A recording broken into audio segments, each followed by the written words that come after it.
देखिए यहाँ हम लोग एक पादप कोशिका के बारे में पढ़ाई करने जा रहे हैं। पादप कोशिका क्या होती है? देखिए पादप कोशिका का ये चित्र आपको दिख रहा है, ये कक्षा 9 के लिए इतनी चीजें होती हैं।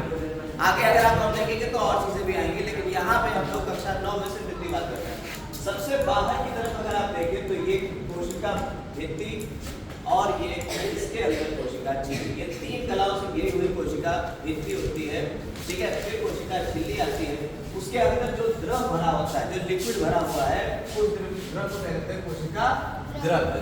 और इस कोशिका द्रव्य के अंदर छोटे छोटे कोशिकांग मिलते हैं। क्या मिलते हैं? कोशिका के अंग क्या कहलाते हैं? कोशिकांग कहलाते हैं। जिसमें ये सबसे बड़ा कोशिकांग कहलाता है रेक्टिका। ये पौधों में मिलती है, सबसे बड़ी कोशिकांग है रेक्टिका।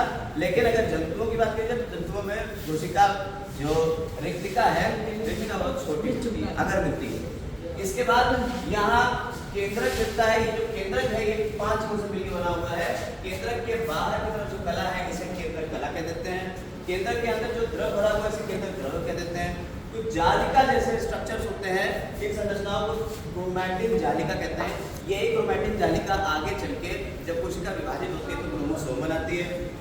इसके अलावा इसी में केंद्रिका होती है, जिसके अंदर आरएनए का निर्माण होता है, राइबोसोमल आरएनए बनता है।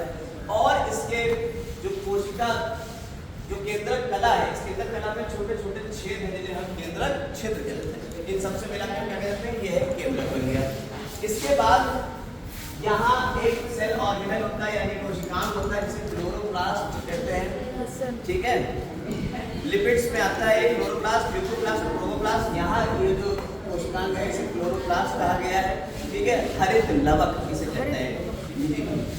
इसके अलावा केंद्रक कला से जुड़ी हुई एक और संरचना आपको दिख रही है, जिसे अंतःप्रद्रव्यी जालिका कहते हैं। ये दो तरीके की होती है, ठीक है। चिकनी अंतःप्रद्रव्यी जालिका और स्मूथ, ठीक है। एक स्मूथ होती है और एक रफ होती है। रफ, चिकनी का मतलब हो गया स्मूथ, रफ का मतलब हो गया खुरदुरी, ठीक। इसके अलावा इसी से बनने वाली गॉल्जिकाएं इसे डिक्टियोसोम भी कहते हैं। क्या कहते हैं? डिक्टियोसोम भी कहते हैं। और इसके बाद जो बनती है एक और संरचना होती है, जिसे माइटोकॉन्ड्रिया कहते हैं। ये कोशिका का power house of the cell है। ये क्या है? पावर हाउस है। क्लोरोप्लास्ट क्या है? किचन ऑफ द सेल है, किचन है। इसके बाद यहाँ राइबोसोम्स होते हैं।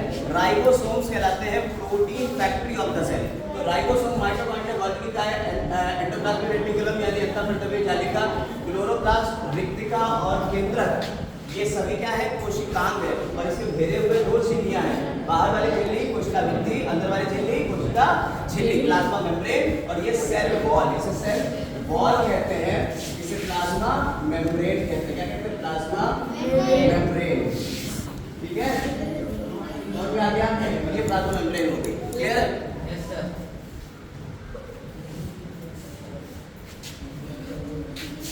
फिर इस तरह से हमारा ये कोशिका का एक छोटा सा इंट्रोडक्शन हुआ है। इसके बाद एक एक सेल ऑर्गन के बारे में अलग से पूरा पढ़ेंगे, ठीक। बस।